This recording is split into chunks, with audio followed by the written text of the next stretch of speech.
Welcome. I'm Jay Bhattacharya. I'm a professor of medicine at Stanford University, and I'm interviewing Professor Sunetra Gupta from Oxford University and Professor Martin Kulldorff from Harvard University. And we're going to be talking today about the topic of herd immunity and its role in the right strategy to address the COVID epidemic. All right. So why don't we start with a very simple question? How does a disease, what's the life cycle of a disease in the population? Just any disease, not just SARS-CoV-2. What's a typical life cycle of let's say the coronavirus in the population? It's introduced, and what happens? Sunetra. Right. So it depends very much on whether that disease creates immunity, not for how. Sorry. It depends very much on whether that disease creates immunity. So for a disease like HIV, AIDS, where you just become infected for life, what happens is the infection grows slowly and eventually reaches a plateau. For diseases like COVID or measles, where you have immunity established upon infection, whether it be for a 3 or 4 year period or lifelong, what happens is when the disease enters, you get a period when it grows slowly, and then it accelerates and starts to grow quickly.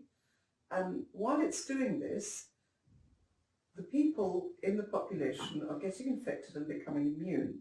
And so effectively, the pathogen, the bug, is using up its own resources. So it starts to grow quickly at a certain point when, if you like, there are enough people to cause a significant rise in infections. But then after a while, it uses up too much of its resources to continue growing as fast. By resources, you mean people who have not yet been infected? That's correct. Okay.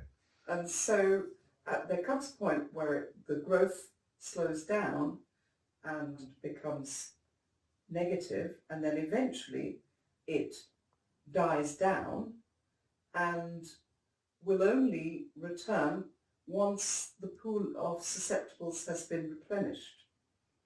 How does that happen?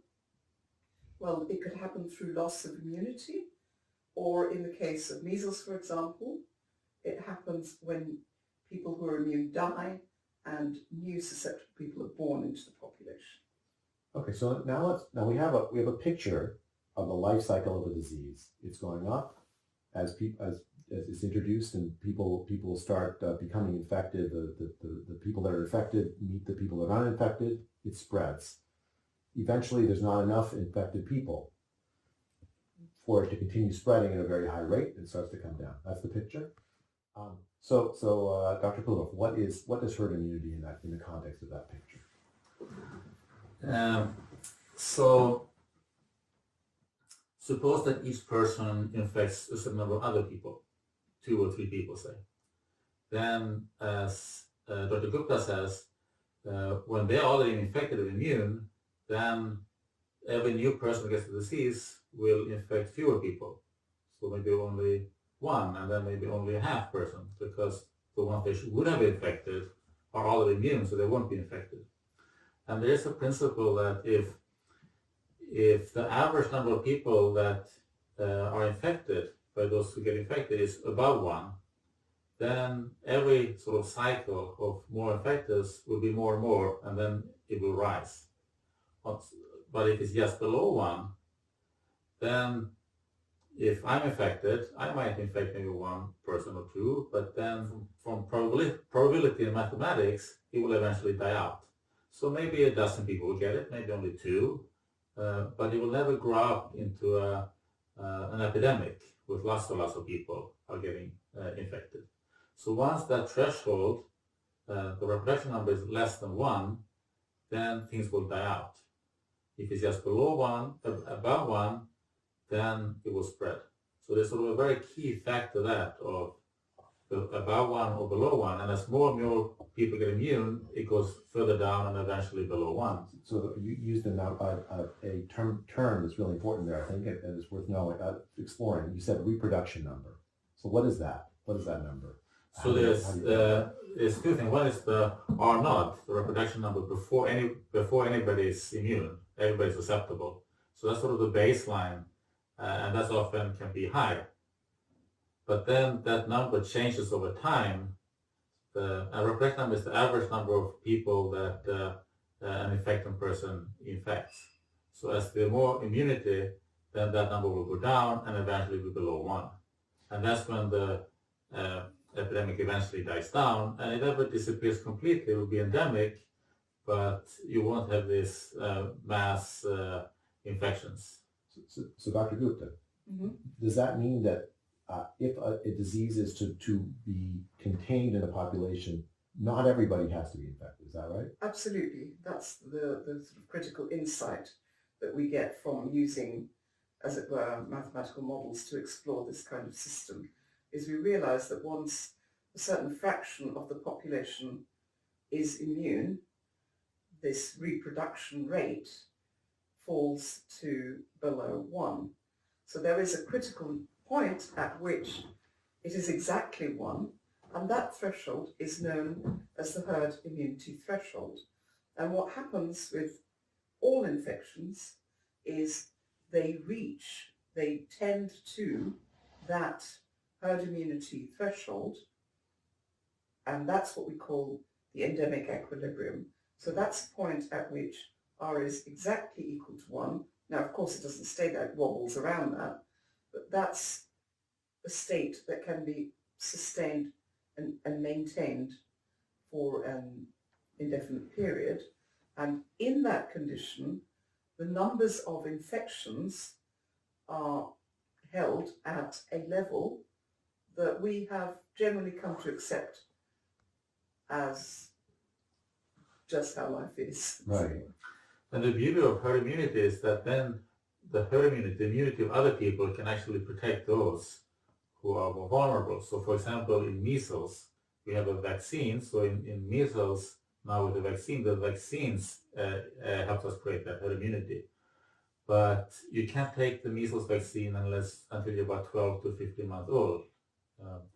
So those who are less than 12 months old, they could get measles, and it's very serious, but the vaccine doesn't work for them.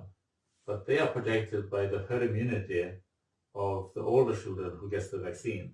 So even though not every child is vaccinated, so not every child is immune, but that herd immunity that's created is protecting those younger children who are not old enough to get the vaccine, as well as children who might not be able to get it because they're immunocompromised or because they have parents who doesn't like to give them the vaccine. So all of them are still protected through the herd immunity created by the vaccines of those who do get it. So let me explore that just a bit further. So what you're saying is that if you have a vaccine, you've created a set of people who, if I were to interact with them, I wouldn't get the disease. And that's protecting me. Correct, yes. Right? So even if you don't have a vaccine, even if you don't are immune, you're still protected. But this also arises through natural immunity. So we now have a vaccine for measles, and so what we do is we create the herd immunity without subjecting those who achieve herd immunity to the possible effects of infection, as in disease and death. But natural immunity itself also achieves the same goal, where you have a lot of people who are immune, and therefore the risk of infection is low. This is Martin gave a very good example of a vulnerable class who were protected, the infants. But also there are adults circulating who have, for whatever reason, not had measles, and they too are protected because there is a sufficient herd immunity to keep infection rates low. We know that measles, when it arrives in a population that is immunologically naive, a susceptible population, can really decimate those populations. But also before there was a vaccine, we had herd immunity for measles, because we will have an outbreak, and then at some point there were not enough people who were susceptible, and then we had herd immunity. But then as new children are born, they're not immune, so at some point there are more susceptible people, and then we'll have a new outbreak. So in measles, we will have an outbreak, and then we'll make maybe a couple of years, and then there will be a new outbreak. But there was immunity in between there that then stayed until there were enough people, children born again, to sort of create another outbreak. And this still happens, right? We still see outbreaks of measles occasionally, despite the vaccine. Yeah, and that's because there might be a population where mostly the vaccination rate is more than 95%. But if there's a population that have a lower vaccination rate, then they will create an outbreak. And there was one in 2019 in the summer because the vaccination rates went down, and then there was a major outbreak with many deaths. So, we've talked about measles. I'm going to turn to SARS-CoV-2 in just a minute, but I just want to end this conversation about the herd immunity in general. Are there other viruses that don't have vaccines that have reached what you would call this threshold, this endemic level of infection in the population, where we're protected? Take the other four circulating seasonal coronaviruses, for instance. The hope would be that this new novel coronavirus would settle into a similar state where it circulates at an endemic equilibrium, so you get outbreaks every 3 or 4 years, I think, of particular coronaviruses. And the mortality overall is kept low, so we don't worry too much. I mean, it does kill people, as do rhinoviruses, common cold viruses. So we have a whole bunch of viruses that are circulating at an endemic equilibrium, and unfortunately, very sadly, they do kill vulnerable people. But the risk is low enough that vulnerable people can enjoy a normal existence even with these viruses being around. And even without a vaccine. Even without a vaccine. With COVID-19, one feature is that so once we have received herd immunity, then it's going to slow down, but then new children will be born and they will be susceptible, so they will not be immune. So then there will be more cases. But one thing with COVID-19 is that this is a very mild disease for children. So if you look at it in the long run, even if we don't have a vaccine, you would expect that most people will get it as a child, and therefore it will not be very serious. So the long-term prospect in that sense, one shouldn't be too worried maybe about the COVID-19. I mean, of course, one issue there is how long does immunity last to COVID-19? And if it is like the other coronaviruses, that would be 5-10 years. But so we might get these sort of epidemics, but there are two issues here. One is that the people who will be exposed to the virus in the new epidemic will be the newborns, who will be exposed for the first time, and for them the risk is probably not terribly high from what we're seeing. And for those of us who might be re-exposed, again, it's likely, from looking at the other coronaviruses, that reinfection will not carry the same risk of severe disease and death. And that's also true for many other pathogens, that the second exposure does not carry the same risks. Right. I think in the early days of the coronavirus, this novel coronavirus epidemic, there was some worry about whether immunity actually was generated by infection. It sounds like that's not so much of a worry, but we've seen immunity in the context of infections with SARS-CoV-2. Is that true? Yeah, I would certainly say so. How many reinfections have there been to date? Well, I mean, even if we had seen 1 or 2 reinfections, I mean, we know that people get reinfected with chickenpox.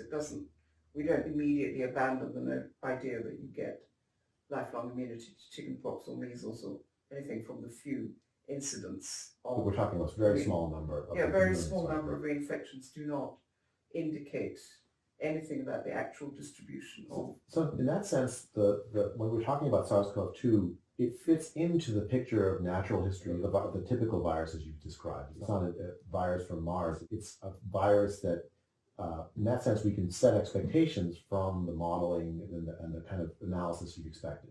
Eventually, it will go down. Even without a vaccine, it would go down. Oh yes, I think so. But I think it's not, probably immunity is not lifelong if we go by the other coronaviruses, but it's long enough that it will result in this endemic state where the number of people infected at any point in time might be a bit higher than measles, but the effects on people, the actual death toll,